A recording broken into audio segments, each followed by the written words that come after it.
مجھے ان مٹی کے ڈھیروں کے بدلے صرف تمہاری وہ بیوہ بہو حورین ایک رات کے لیے اپنے گھر چاہیے۔ اگر تم اسے ایک رات کے لیے میرے بستر کی زینت بنانے پر تیار ہو تو میں تمہارے بیٹے کی گردن پر سے اپنے خون کا دعویٰ ہمیشہ کے لیے اٹھا لوں گا۔ یہ جملہ جیسے ہی فضا میں بلند ہوا، صحن میں سناٹا سائیں سائیں کرنے لگا۔ جرگے کے سفید پوش بزرگوں کے ماتھے پر دم بخود پسینہ آ گیا۔ سب نے ایک دوسرے کے چہرے کو بے یقینی سے دیکھا۔ پرویز خان کا چہرہ لمحے بھر میں ایسا ہو گیا کہ جیسے کسی نے اس کا پورا خون نچوڑ لیا ہو۔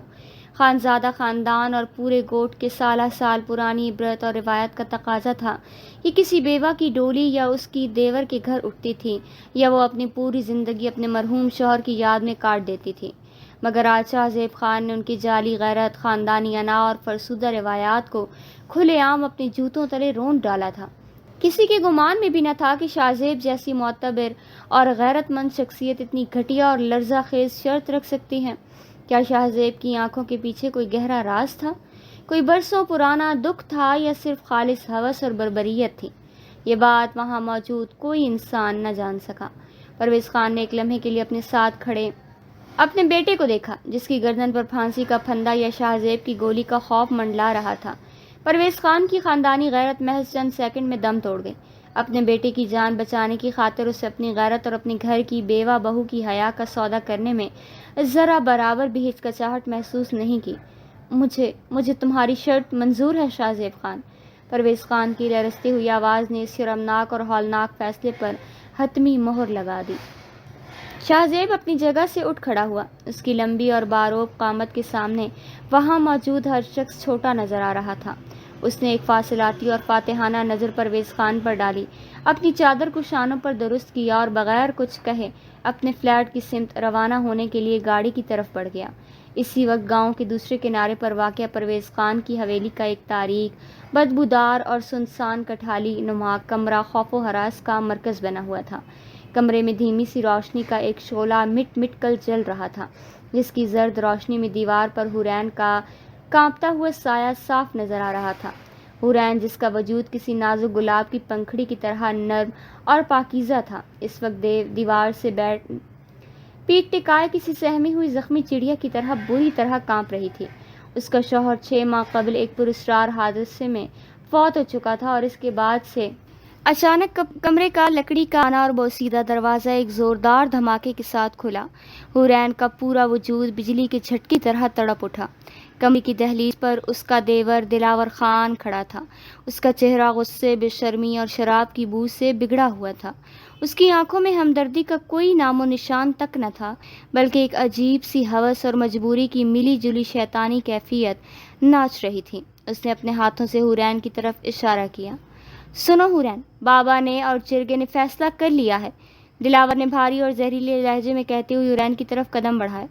حورین نے بدک کر خود کو دیوار مزید سمیٹ چہرے کو سیاہ چادر کے پلو میں چھپانے کی اس کے گلابی لب خوف سے کپ کپا رہے تھے۔ دلاور نے اس کے بالکل قریب آ کر اس کے نازک اور لرزتے ہوئے شانوں پر اپنا گندا ہاتھ رکھنے کی کوشش کی۔ حورین فوری طور پر جھٹکا دے کر اس کے ہاتھ کو پرے دھکیلا اور نفی میں سر ہلایا۔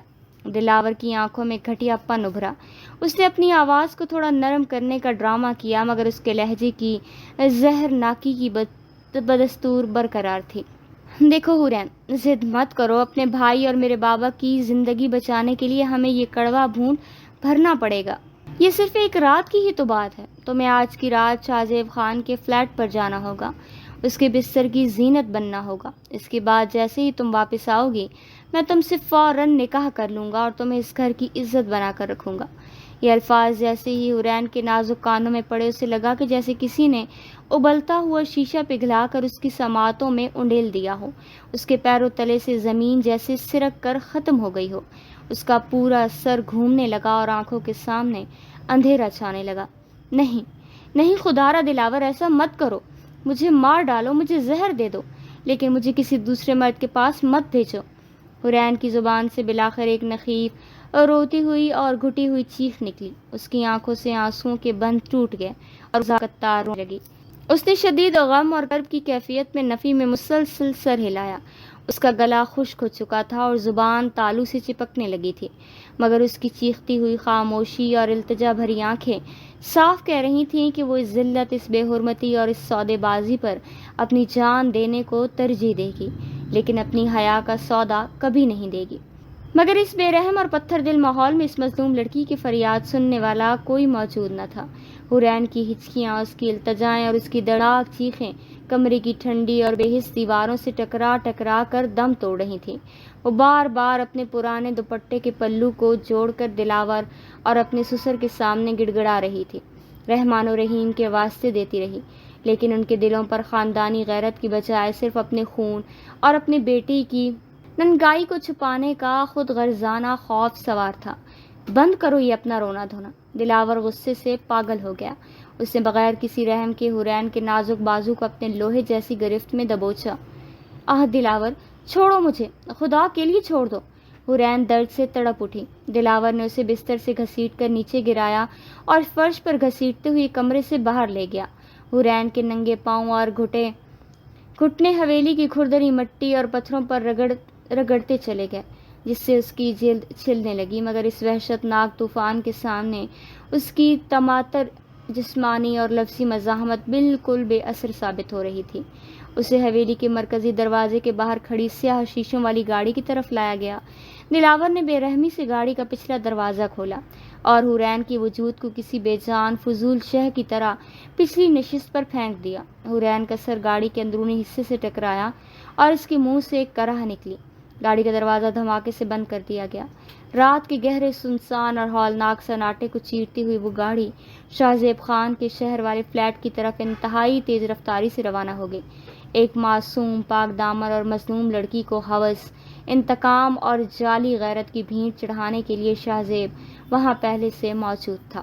گاڑی جب شہر کی ایک بلند و بالا اور پرتعش عمارت کے سامنے آ کر رکی تو حورین کا دل سینے سے باہر نکلنے کو تھا۔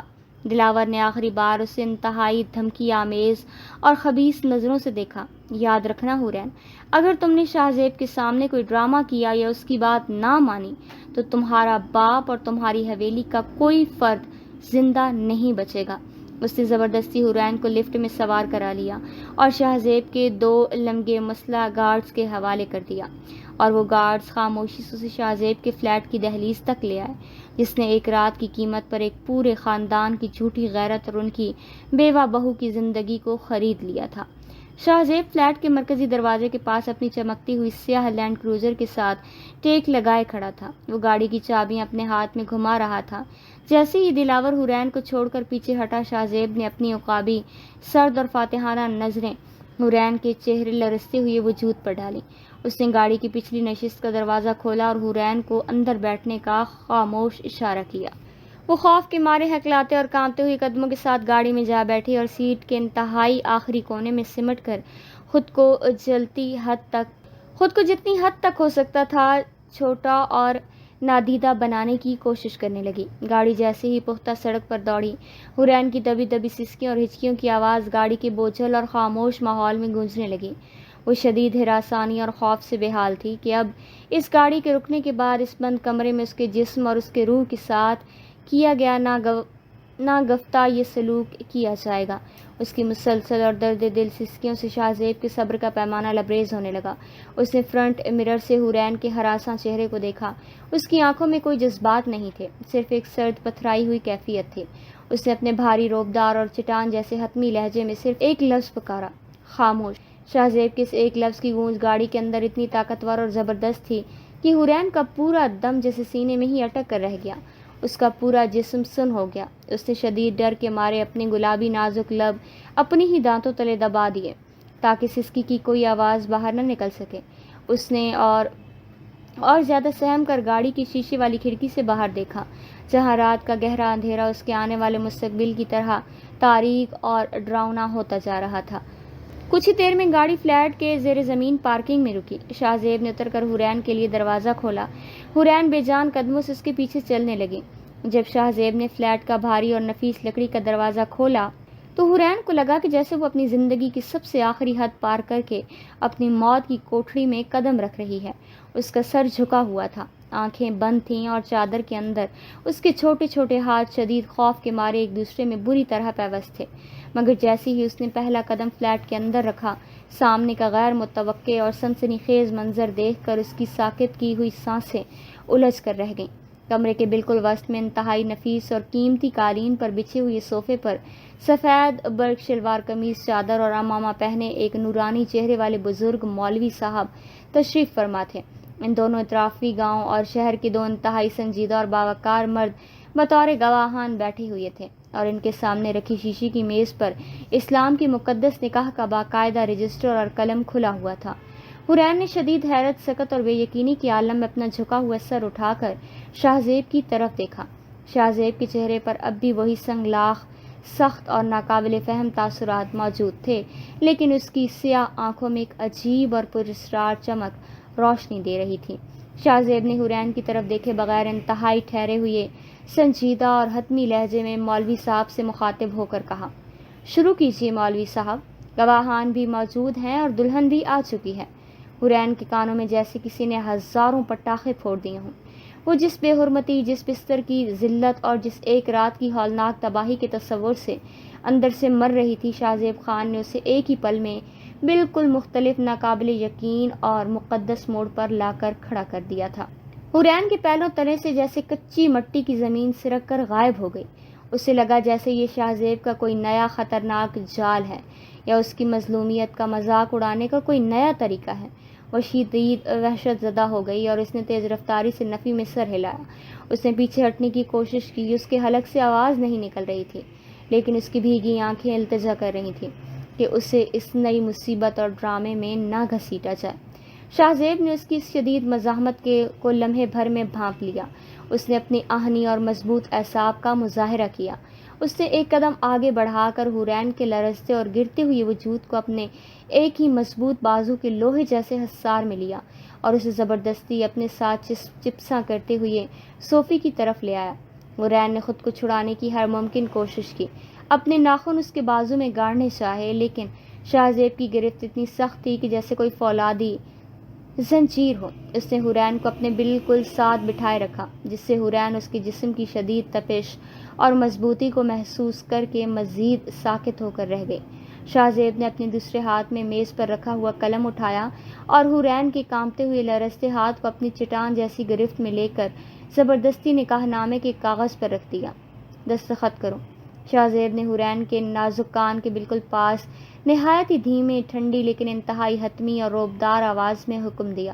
حورین کی آنکھوں سے آنسوؤں کے موٹے موٹے قطرے ٹوٹ کر نکاح نامے کے سفید کاغذ پر گرے اور روشنائی کو پھیلانے لگے، مگر شاہ زیب نے اس کے ہاتھ پر اپنا دباؤ برقرار رکھا اور اس کے کانپتے ہاتھوں سے 3 جگہ پر باقاعدہ سائن کروا لیے۔ مولوی صاحب نے جیسے ہی ایجاب و قبول کا مرحلہ اور خطبہ نکاح مکمل کیا، حورین کو لگا کہ جیسے اس کی بکھری ہوئی زندگی کی ڈور اب ہمیشہ ہمیشہ کے لیے اس شخص کے ہاتھ میں تھما دی گئی ہے جو اسے ایک رات کی قیمت پر مانگ کر لایا تھا۔ نکاح کا مقدس اور جذباتی مرحلہ مکمل ہونے کے بعد جب مولوی صاحب اور دونوں گواہان احترام کے ساتھ فلیٹ سے رخصت ہو گئے تو پورے ڈرائنگ روم اور فلیٹ پر ایک بوجھل، بھاری اور خاموش فضا چھا گئی۔ حورین ابھی تک اس جگہ صوفے کے کونے میں پتھر کسی مورت کی طرح بے حس و حرکت بیٹھی تھی۔ اس کا پورا وجود شدید صدمے، بے یقینی اور آقا و غلام کے اس انوکھے رشتے کے خوف سے منجمد ہو چکا تھا۔ شاہ زیب نے جا کر فلیٹ کا مرکزی بھاری دروازہ اندر سے لاک کیا۔ اس کے لاک ہونے کی کلک کی آواز اور شاہ زیب کے بھاری جوتوں کی آہنی چاپ حورین کے دل کی دھڑکنوں کو ڈراؤنی ترتیب دینے لگی۔ وہ آہستہ آہستہ چلتا ہوا حورین کے بالکل سامنے آ کر کھڑا ہو گیا۔ حورین نے شدید ڈر کے مارے اپنے دونوں آنکھیں زور سے میچ لیں اور اپنی سیاہ چادر کو اپنے وجود کے گرد اتنی سختی سے لپیٹ لیا کہ جیسے وہ پادشاہ اسے دنیا کی ہر ظالم نظر سے بچا لے گا۔ شاہ زیب نے چند لمحے خاموشی سے سہمی ہوئی، لرزتی ہوئی لڑکی کو دیکھا، پھر دھیرے سے نیچے جھکا اور اپنے مضبوط چوڑے ہاتھوں سے حورین کی سیاہ چادر کے کنارے کو تھاما۔ اس نے بغیر کوئی لفظ بولے ایک ہی ہلکے سے جھٹکے سے وہ بڑی چادر حورین کے سر اور شانوں سے اتار کر پرے پھینک دی۔ چادر کے ہٹنے ہی سے حورین کا دم جیسے سینے میں گھٹ کر رہ گیا ہو۔ وہ اپنے دوپٹے کے بغیر صرف سادہ قمیض شلوار میں اس کے سامنے بے ڈھال بیٹھی تھی۔ اس کا سر بری طرح جھکا ہوا تھا۔ وہ کسی ذبح ہونے والی قربانی کی طرح کانپ رہی تھی، جبکہ شاہ زیب کی گہری اور شعلہ بار نظریں اس کے لرزتے وجود کا حصار بن رہی تھیں۔ حورین نے شرم اور خوف کے مارے اپنے دونوں ہاتھوں سے اپنے چہرے کو چھپا لیا۔ اس کی سسکیاں ایک بار پھر تیز ہو گئیں۔ شاہ زیب اس کے اتنے قریب جھکا ہوا تھا کہ اس کی گرم اور گہری سانسیں حورین کی سفید گردن پر صاف محسوس ہو رہی تھیں۔ شاہ زیب خاموشی سے اسے دیکھتا رہا، مگر پھر اچانک اس کی عقابی نظریں حورین کی گردن اور شانے کے درمیانی حصے پر پڑیں، جہاں اس کے لباس کے کھلے ہوئے گلے سے باہر اس کی نازک اور گولی جلد پر ابھرتے ہوئے گہرے نیلے، بنفشی اور سیاہ نشانات کسی بے رحم تشدد اور وحشیانہ بربریت کی داستان سنا رہے تھے۔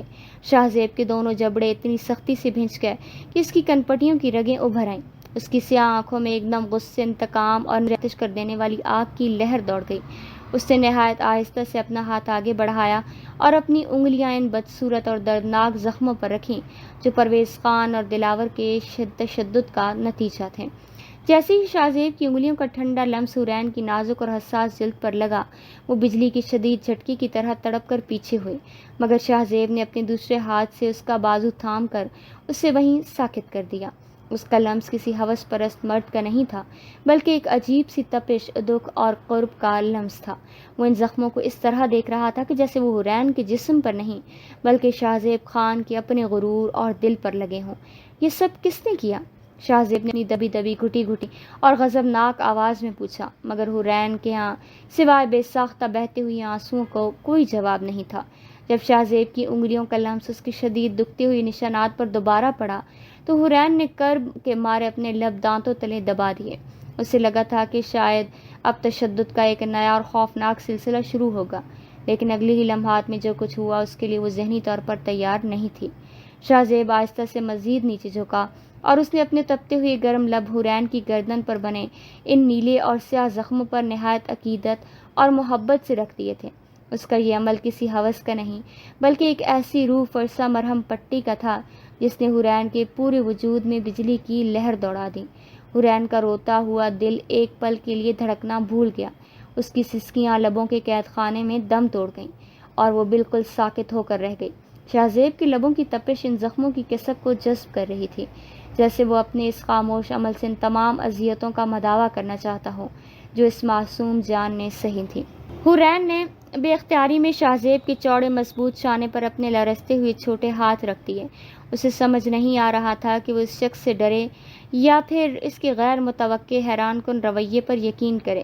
شاہ زیب نے جب اپنا سر اٹھایا تو اس کی آنکھوں میں پہلے جیسی سفاکی اور بربریت نہیں تھی، بلکہ ایک ایسا گہرا سمندر تھا جس میں حورین کو اپنی بربادی نہیں بلکہ ایک عجیب اور دائمی پناہ گاہ نظر آ رہی تھی۔ حورین کی ہچکیاں بند گئیں۔ اس نے ہمت جمع کر کے نہایت ہی نحیف اور لرزتی ہوئی آواز میں سرگوشی کی، مجھے ڈر لگ رہا ہے، پلیز مجھے چھوڑ دیں۔ اس کے لہجے میں موجود معصومیت اور بے بسی شاہ زیب کی چٹان جیسے دل کی کسی اندرونی گوشے کو پگھلا گئی۔ شاہ زیب نے کوئی لفظ بولنے کی بجائے اپنی شہادت کی انگلی نہایت ہی نرمی سے حورین کے کامتے ہوئے گلابی لبوں پر رکھ دی۔ اس خاموش اشارے نے حورین کے الفاظ کو وہیں روک دیا۔ شاہ زیب نے اپنا چہرہ حورین کے مزید قریب کیا، یہاں تک کہ ان کی سانسیں ایک دوسرے میں الجھنے لگیں۔ اس نے حورین کی بھیگی آنکھوں میں جھانکتے ہوئے گہری اور دبی ہوئی آواز میں بات شروع کی، تمہیں حاصل کرنے کے لیے مجھے اپنے سگے چھوٹے بھائی کا خون اور بدلہ قربان کرنا پڑا حورین، ورنہ میں اس گندے اور غلیظ خاندان کا خون کبھی معاف نہ کرتا۔ شاہ زیب نے ان الفاظ نے حورین کے پورے وجود کو برف کر دیا۔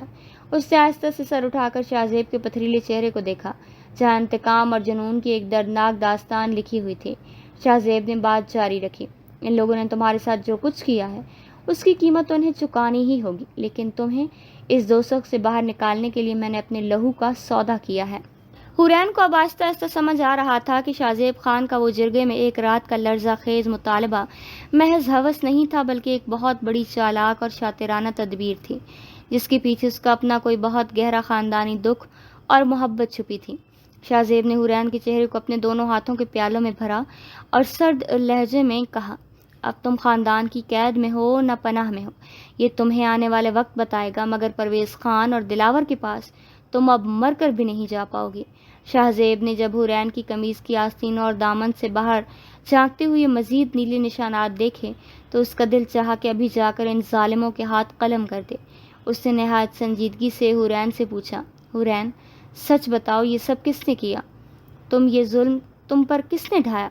حورین نے ڈر کے مارے اپنے ہاتھ چھڑانے کی کوشش کی اور سر جھکا لیا۔ اس کے ذہن میں دلاور کی دھمکیاں گھومنے لگیں، خدا کے لیے مجھ سے کچھ نہ پوچھیں، وہ مجھے مار ڈالیں گے، وہ بہت ظالم لوگ ہیں۔ شاہ زیب کے جبڑے سخت ہو گئے۔ اسے حورین کی خاموشی سے سب سچ معلوم ہو چکا تھا کہ اس معصوم پر تشدد کرنے والے وہی چہرے تھے جنہیں وہ اب خاک میں ملانے کا حتمی ارادہ کر چکا تھا۔ شاہ زیب اٹھا اور ڈرائنگ روم کی دراز سے مرہم کی ڈبی اور روئی نکال لایا تھا۔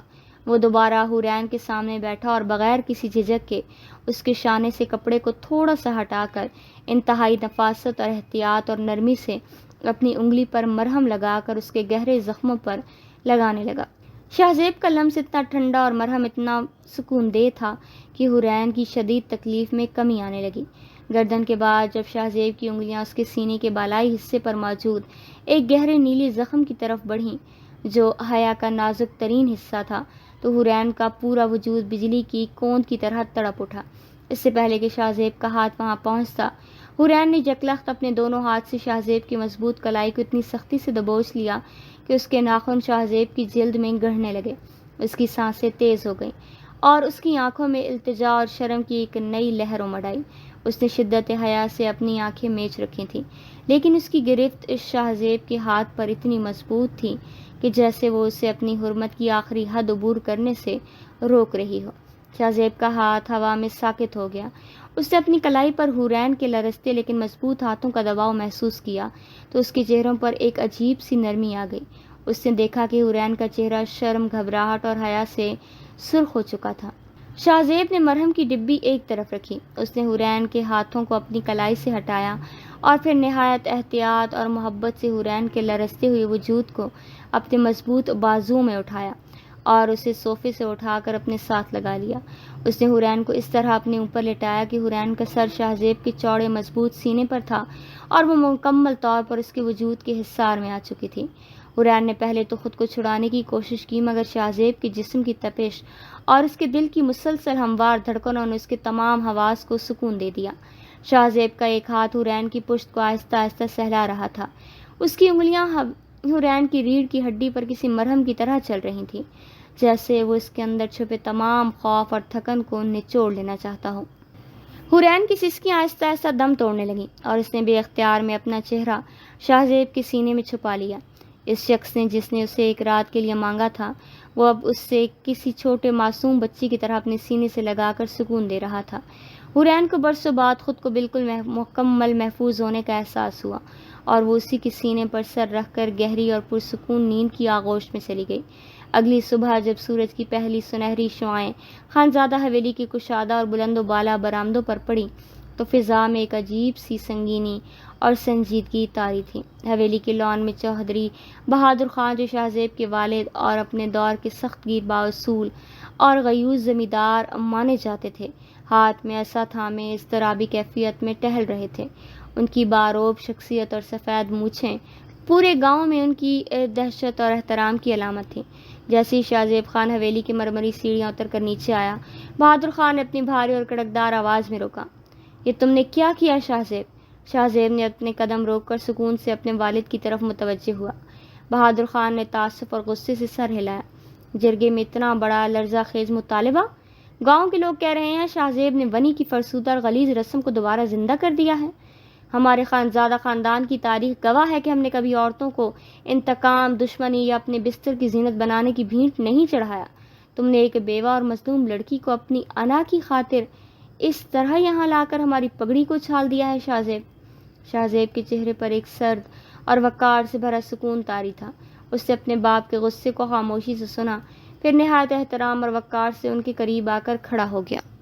بابا، کیا آپ کو لگتا ہے کہ آپ کا بیٹا اتنا گر گیا ہے کہ وہ کسی معصوم کو ونی بنا کر لائے گا؟ شاہ زیب نے مدھم لیکن انتہائی پرعزم لہجے میں کہا۔ ونی نہیں ہوئی بابا، میں نے اسے تحفظ دیا ہے۔ میں اپنے بھائی کے خون کا بدلہ ضرور لوں گا، لیکن اس کا طریقہ وہ نہیں جو دنیا سمجھ رہی ہے۔ وہ لڑکی حورین ان جاہلوں اور درندوں کے چنگل میں ایک زندہ لاش بن چکی ہے۔ شاہ زیب نے کھڑکی سے باہر دیکھتے ہوئے اپنی مٹھی سختی سے بھینس لی۔ میں نے اسے اس درندوں کے حصار سے نکالا ہے بابا۔ اس کے پورے نازک وجود پر اس کے ظلم و تشدد کے گہرے نشانات ہیں۔ اگر میں اسے ایک رات کے بہانے وہاں سے نہ لاتا تو وہ بے رحم لوگ اسے مار ڈالتے، یا دلاور جیسا ہوس پرست اسے اپنی ذلت کا نشانہ بنا دیتا۔ وہ اب میری منقوہہ ہے، میری عزت اور میری ذمہ داری ہے۔ آپ بس مجھ پر بھروسہ رکھیں، میں ان ظالموں کو ان کے کیے کی ایسی سزا دوں گا کہ ان کی نسلیں یاد رکھیں گی، مگر اس معصوم کو اب کوئی آنکھ اٹھا کر بھی نہیں دیکھ سکے گا۔ چودھری بہادر خان اپنے بیٹے کے لہجے میں چھپی اس گہری ہمدردی، غیرت اور عزم کو دیکھ کر خاموش ہو گئے۔ انہیں احساس ہوا کہ شاہ زیب نے ایک بہت بڑا خطرہ مول لیا ہے، لیکن اس کا مقصد اتنا ہی پاکیزہ جتنا اس کا غصہ شدید تھا۔ اسی اثناء میں شاہ زیب کی والدہ بیگم زبیدہ بھاری دل کے ساتھ سیڑھیاں چڑھ کر شاہ زیب کے مخصوص اپارٹمنٹ والے حصے کی طرف بڑھ رہی تھی۔ ان کے ذہن میں ہزاروں خدشات اور ایک مخلص ماں کا اضطراب تھا، لیکن جیسے ہی انہوں نے کمرے کا بھاری دروازہ آہستہ سے کھولا، سامنے کا منظر دیکھ کر ان کی ممتا تڑپ اٹھی۔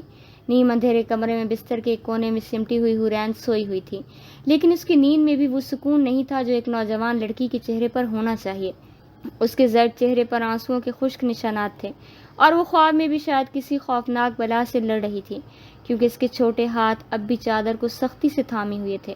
بیگم زبیدہ دبے قدموں بستر کے قریب پہنچی اور بیڈ کے کنارے پر بیٹھ گئیں۔ انہوں نے دیکھا کہ اس معصوم لڑکی کا چہرہ زرد پڑ چکا تھا، جیسے برسوں سے اسے محبت اور خوش نصیبی کی دھوپ ہی نہ ملی ہو۔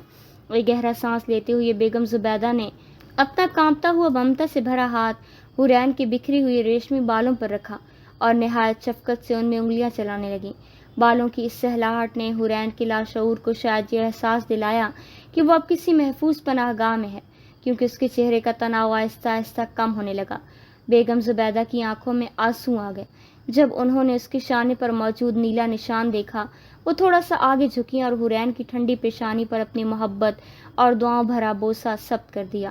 حورین نے نیند میں ہی ایک گہرا سانس لیا، جیسے اسے مدتوں بعد کسی نے بغیر کسی مطلب یا لالچ کے سچی محبت دی ہو۔ اچانک حورین نے جیسے ہی اپنی بوجھل آنکھیں کھولیں اور اپنے سامنے ایک اجنبی مگر باوقار خاتون کو دیکھا تو وہ کسی بجلی کے جھٹکے کی طرح بستر پر تڑپ کر آخری کونے تک سمٹ گئی۔ اس کی سانسیں یکلخت اکھڑ گئیں۔ اس نے اپنی چادر کو دیوانہ وار اپنے گرد لپیٹ لیا۔ ڈرو نہیں میری جان، میں تمہاری ماں جیسی ہوں۔ بیگم زبیدہ اسے تسلی دینے کی کوشش کی، لیکن حورین کا پورا جسم خوف سے کانپ رہا تھا۔ بیگم زبیدہ اسے مزید پریشان نہیں کرنا چاہتی تھیں، اس لیے وہ باہر نکل آئیں۔ باہر راہداری میں شاہ زیب دیوار سے ٹیک لگائے خاموش کھڑا تھا۔ بیگم زبیدہ نے پاس آ کر اس کے بازو پر ہاتھ رکھا۔ اس کی آواز بھرائی ہوئی تھی۔ شاہ زیب، وہ لڑکی نہیں بلکہ ایک زخمی روح ہے۔ میں نے اس کی آنکھوں میں وہ خوف دیکھا ہے جو انسان کو جیتی جی مار دیتا ہے۔ وہ ان درندوں کے حصار سے تو نکل آئی ہے، لیکن اس کا ڈر ابھی کے ابھی اس کے اندر قید ہے۔ اس کا بہت خیال رکھنا شاہ زیب۔ اسے اب کسی تلخ لہجے یا کسی بھی سختی کی ضرورت نہیں، اسے صرف تمہارا احساس اور توجہ کی ضرورت ہے۔ شاہ زیب نے اپنی ماں کی بات سن کر نظریں جھکا لیں۔ اس کے چہرے کی سختی برقرار تھی، مگر خاموشی بتا رہی تھی کہ وہ اپنی ماں کے ایک ایک لفظ کو اپنے دل پر نقش کر چکا ہے۔ دوپہر کے وقت کمرے میں موجود سکون سے وہ ابھی حورین کے دل کو تھوڑا قرار دے رہی تھی کہ اچانک نیچے حویلی کے وسیع صحن سے بلند ہونے والی وحشیانہ آوازوں اور گالیوں نے فضا کا سکون تہو بالا کر دیا۔ دلاور اپنے چند مسلح بدنام ساتھیوں اور بندوق برادروں کے ساتھ حویلی کے مرکزی گیٹ پر کھڑا دھاڑ رہا تھا۔ شاہ زیب خان، باہر نکل بزدل انسان، تجھے وہ لڑکی ایک رات کے لیے دی تھی، تو نے نکاح کر کے ہماری پیٹھ میں چھرا کھونپا۔ باہر آ، آج میں تجھے کتوں کی موت ماروں گا۔ دلاور کی وہ وحشیانہ آواز حورین کے کانوں میں پڑتی ہی اس پر شدید لرزہ طاری ہو گیا۔ ماضی کے تمام ہولناک منظر کسی فلم کی طرح اس کی آنکھوں کے سامنے گھوم گئے۔ وہ تڑپ کر بستر سے اتری اور دیوانہ وار بھاگ کر کمرے سے باہر نکلتی ہوئی شاہ زیب کے پاس پہنچی۔ اس نے بغیر کچھ سوچے سمجھے خود کو شاہ زیب کے چوڑے سینے میں چھپا لیا اور اس کی قمیض کو اپنے دونوں ہاتھوں میں اتنی سختی سے جکڑ لیا کہ جیسے کوئی ڈوبتا ہوا تنکے کا سہارا لیتا ہو۔ خدا کے لیے شاہ زیب، مجھے ان کے حوالے مت کرنا، وہ مجھے مار ڈالیں گے۔ وہ ہچکیاں لیتی ہوئی شاہ زیب کے سینے سے لگ کر رو رہی تھی۔ مجھے نہیں جانا وہاں، میں مر جاؤں گی، پر ان کے پاس واپس نہیں جاؤں گی۔ حورین کی کپ کپاہٹ اور خوف شاہ زیب اپنے وجود پر محسوس کر سکتا تھا۔ اس کی آنکھوں میں خون اتر آیا اور جبڑے سختی سے بھینچ گئے۔ اس نے ایک ہاتھ حورین کے سر پر رکھا اور اسے اپنے حصار میں مزید پناہ دیتے ہوئے دبی ہوئی لیکن انتہائی خطرناک آواز میں سرگوشی کی، خاموش حورین، اب کوئی تجھے چھو بھی نہیں سکے گا، یہ شاہ زیب خان کا وعدہ ہے۔ شاہ زیب نے حورین کو نرمی سے خود سے الگ کیا، اس کے شانوں کو تھام کر اسے کمرے میں رہنے کا حکم دیا اور آہنی قدموں کے ساتھ سیڑھیاں اترتا ہوا نیچے صحن میں آ گیا۔ صحن میں پہنچتے ہی شاہ زیب نے سیڑھیوں پر کھڑے ہو کر نیچے کھڑے دلاور اور اس کے مسلح غنڈوں پر اپنی عقابی نظریں گاڑ دیں۔ اس نے ایک ایسی دھاڑ ماری کہ پورے صحن میں سناٹا چھا گیا۔ دفع ہو جاؤ یہاں سے، اس سے پہلے کہ ہمارا صبر جواب دے جائے اور میں بھول جاؤں کہ تم کس کے بھائی تھے۔ شاہ زیب کا غصہ اور ہیبت اتنی شدید تھی کہ دلاور کے ساتھیوں کے ہاتھ خود بخود اپنے اسلحے پر جم گئے۔ حورین کا اب تم سے یا تمہارے اس غلیظ خاندان سے کوئی لینا دینا نہیں۔ شاہ زیب نے ایک قدم نیچے بڑھایا اور اس کی آوازوں میں حقارت تھی۔ وہ اب شاہ زیب خان کی منکوہا ہے، اس گھر کی عزت ہے۔ اگر اب تمہاری زبان سے اس کا نام بھی نکلا تو یاد رکھنا کہ میں زبان کھینچ لوں گا۔ دلاور نے غصے سے آگے بڑھنا چاہا مگر شاہ زیب نے پلک جھپکتے ہی اپنی پسٹل نکال کر عین دلاور کی پیشانی کے سامنے کر دی۔ ایک رات کا سودا تم نے اپنی بزدلی میں کیا تھا، میں نے اسے زندگی اور اپنا نام دیا ہے۔ اب اگر تم نے اس حویلی کی دیوار کی طرف آنکھ اٹھا کر بھی دیکھا تو تمہارا جنازہ یہاں سے اٹھے گا، نکل جاؤ یہاں سے۔ شاہ زیب کا یہ روپ اس قدر ہیبت ناک تھا کہ دلاور اور اس کے کارندے الٹے قدموں پیچھے ہٹے اور بھاگنے پر مجبور ہو گئے، جبکہ اوپر کمرے میں کھڑکی کے پردے کے پیچھے چھپی حورین لرزتے ہاتھوں سے شاہ زیب کی اس ڈھال کو دیکھ رہی تھی جو اس کی بقا اور عزت کی جنگ لڑ رہا تھا۔ اس معرکے کے بعد جب شاہ زیب واپس کمرے میں آیا تو اس کی نظروں میں حورین کے لیے صرف ہمدردی نہیں بلکہ ایک دیرینہ اپنائیت اور گہرا دکھ شامل تھا۔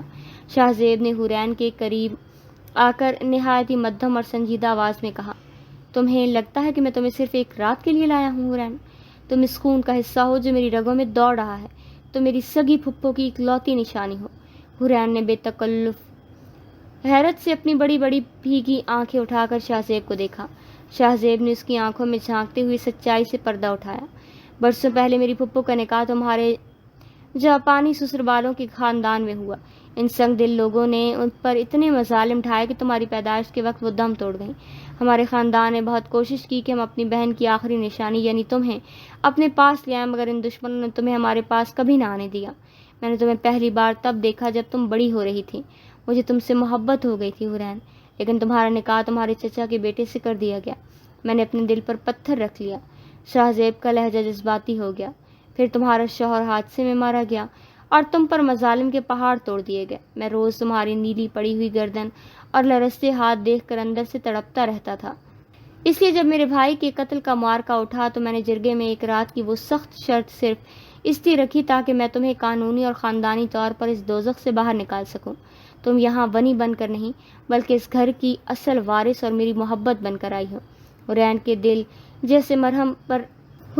پر جیسے مرہم رکھ دیا گیا ہو۔ جس شخص کو اپنی بربادی کا سبب سمجھ رہی تھی وہ تو برسوں سے اس کا محافظ اور اس کا اپنا سگا ماموں زاد بھائی تھا۔ آنے والے 2-3 دنوں میں شاہ زیب شہر کے کسی کام سے باہر رہا، لیکن اس دوران حویلی کا نقشہ ہی بدل گیا۔ اس کے سگے ماموں چودھری بہادر خان اور ممانی بیگم زبیدہ نے اسے اپنی بیٹیوں کی طرح سراہا۔ حورین سے وہ صرف تانے سنتی تھی، ان کی محبت اور اس کے اندر زخم بھرنے لگے، مگر ان سب کے درمیان حورین کی نظریں لاشعوری طور پر بار بار کمرے کے دروازے کی طرف اٹھ جاتی۔ وہ سوچتی کہ شاہ زیب کہاں ہے؟ وہی شخص جس نے اسے اپنا نام دیا، جس نے اس کے زخموں پر اپنے لب رکھے، وہ اس سے ان سب کی محبت کے درمیان اکیلا چھوڑ کر کہاں چلا گیا؟ اس کے دل میں شاہ زیب کے لیے ایک انجانی بے چینی اور انتظار جگہ بنا رہا تھا۔ 3 دن کی طویل انتظار کے بعد رات کے آخری پہر جب پوری حویلی گہری نیند کی آغوش میں تھی، شاہ زیب کی خاموشی سے اپنے کمرے میں قدم رکھا۔ کمرے میں مدھم روشنی تھی جہاں حورین بستر پر چادر اوڑے پرسکون نیند سو رہی تھی۔ اس کے چہرے پر اب وہ پرانی وحشت نہیں تھی۔ شاہ زیب کچھ دیر وہاں کھڑا اسے دیکھتا رہا، پھر وہ آہستہ سے بستر کے قریب ہوا اور نہایت نرمی سے حورین کو اپنے بازوؤں میں تھام کر اپنی طرف کھینچا۔ حورین کی نیند ہڑبڑا کر ٹوٹ گئی، لیکن جیسے ہی اس نے شاہ زیب کے سینے کے مانوس تپش اور اس کے عطر کی خوشبو کو محسوس کیا، اس کی تمام مزاحمت ختم ہو گئی۔ شاہ زیب نے اس کے روزی گال پر اپنا محبت بھرا بوسہ ضبط کیا۔ بہت یاد کیا تمہیں ان 3 دنوں میں۔ شاہ زیب نے اس کے کان کے پاس سرگوشی کی جس میں اس کی تمام تر تھکن اور تڑپ نمایاں تھی۔ حورین نے شاہ زیب کے سینے پر ہاتھ رکھتے ہوئے نہایت نحیف آواز میں اعتراف کیا، مجھے بھی آپ کی بہت یاد آ رہی تھی شاہ زیب۔ اس اعتراف نے شاہ زیب کے حصار کو مزید مضبوط کر دیا۔ حرین نے شاہ زیب کی قمیض کو گرفت میں لیتے ہوئے کہا، مجھے آپ کا پیار چاہیے شاہ زیب، مجھے کبھی خود سے دور مت کیجیے گا، مجھے اب آپ کے سوا کسی پر اعتبار نہیں، پلیز مجھے کبھی مت چھوڑیے گا۔ شاہ زیب نے مسکرا کر اس کی پیشانی پر طویل بوسہ دیا۔ تمہیں چھوڑنے کا مطلب ہے خود کو موت کے حوالے کرنا حرین، اور میں بھی تمہارے ساتھ جینا چاہتا ہوں۔ حرین کے چہرے پر شرم و حیا کی سرخی دوڑ گئی۔ اس نے شاہ زیب کے شانے پر سر رکھ کر دھیمی آواز میں اپنی خواہش کا اظہار کیا، شاہ زیب، اب میں اس حویلی میں تنہا نہیں رہنا چاہتی، میں چاہتی ہوں کہ یہاں بچوں کی کلکاریاں گونجے، ہمارا اپنا ایک چھوٹا سا جہان ہو، کیا ہم اپنی زندگی کا نیا آغاز کر سکتے ہیں؟ شاہ زیب نے حرین کی اس معصومانہ فرمائش پر اسے محبت سے اپنی آغوش میں سمیٹ لیا۔ تمہاری ہر خواہش میرے لیے حکم ہے حرین۔ وہ رات ان کی حقیقی ملاپ کی رات تھی، جہاں ماضی کے تمام دکھ، تمام زخم اور تمام آنسو ہمیشہ کے لیے مٹ گئے، اور خوف کی جگہ کامل بھروسے اور محبت نے لے لی۔ وقت پر لگا کر اڑتا گیا۔ وقت کے ساتھ ساتھ حرین کے تمام جسمانی اور ذہنی زخم مکمل طور پر بھر چکے۔ آج خانزادہ حویلی کا وہی صحن جو کبھی انتقام گواہوں کی آوازوں اور غمگین خاموشی سے بھرا رہتا، اب ایک ننھے فرشتے کی کہکہوں اور کلکاریوں سے گونج رہا تھا۔ شاہ زیب اور حرین کا بیٹا شاہ زین اپنے دادا چودھری بہادر خان کی گود میں کھیل رہا تھا، جبکہ بیگم زبیدہ اسے نظر بد سے بچانے کی دعائیں مانگ رہی تھیں۔ حرین بلا خانے کی بالکنی میں کھڑے اپنے خوبصورت خاندان کو دیکھ کر مسکرا رہی تھی، جب شاہ زیب نے پیچھے سے آ کر اسے اپنے والہانہ حصار میں لیا۔ کیا سوچ رہی ہو خانزادی؟ شاہ زیب نے اس کے شانے پر تھوڑی رکھتے ہوئے پوچھا۔ یہی کہ اللہ نے مجھے دوزخ کی آگ سے نکال کر اس جنت میں پہنچا دیا۔ حرین نے مڑ کر شاہ زیب کی آنکھوں میں دیکھا، جن میں آج بھی اس کے لیے وہی پہلے دن والی شدت اور بے پناہ محبت تھی۔ شاہ زیب نے اسے اپنے ساتھ مزید قریب کر لیا۔ انتقام کی آب اب مکمل طور پر بجھ چکی تھی، اور اس کی جگہ سچی محبت کے دائمی گلاب کھل چکے تھے۔ چودھری شاہ زیب خان نے نہ صرف اپنا حق اور بدلہ سنبھالا تھا، بلکہ اپنی محبت اور اپنی پھپھو کی نشانی کو وہ مقام دیا جس کی وہ حقدار تھی۔ دونوں ایک دوسرے کا ہاتھ تھامے اب ایک ایسی زندگی کی سمت گامزن تھے جہاں صرف خوشیاں، سکون اور بے انتہا محبت تھی۔